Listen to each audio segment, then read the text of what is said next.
Last week we were talking about how to fight the SADs, and by we I mean you.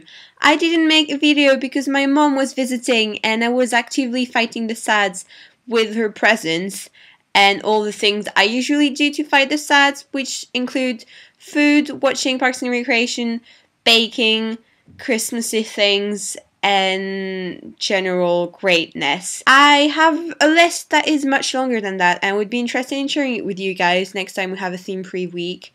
Right now I'm going to focus on what we're discussing this week, which is why do you like where you live?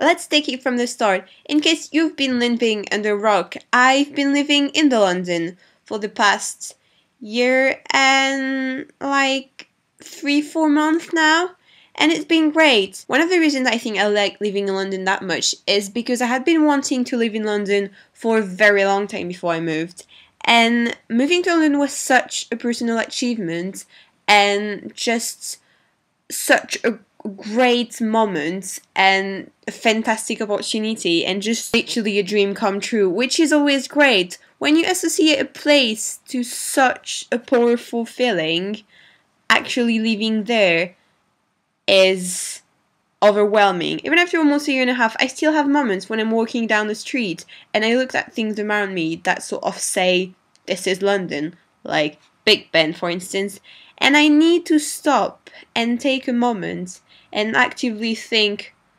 remember that you live in London, remember that this is the underground and it comes quite close to your house, which isn't true actually, but you know, I can walk there if I have enough time ahead of me. In more general terms, I like the place where I live because it is full of contrasts.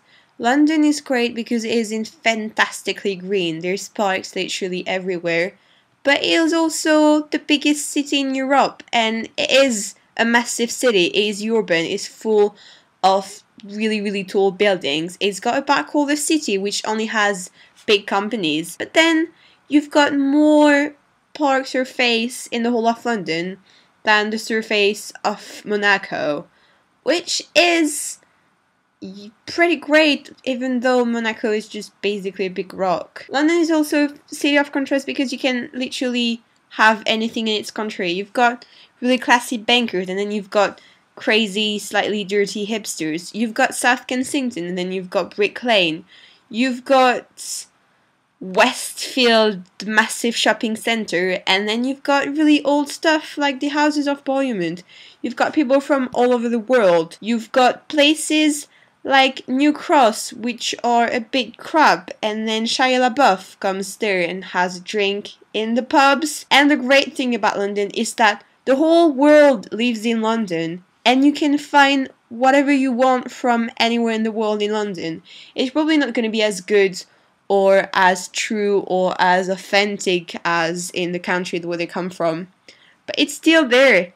And having this little miniature universe just in a city it's just fantastic. It's a fantastic opportunity, and it makes me so happy that I can go anywhere just by hopping on the underground. That was long and intense.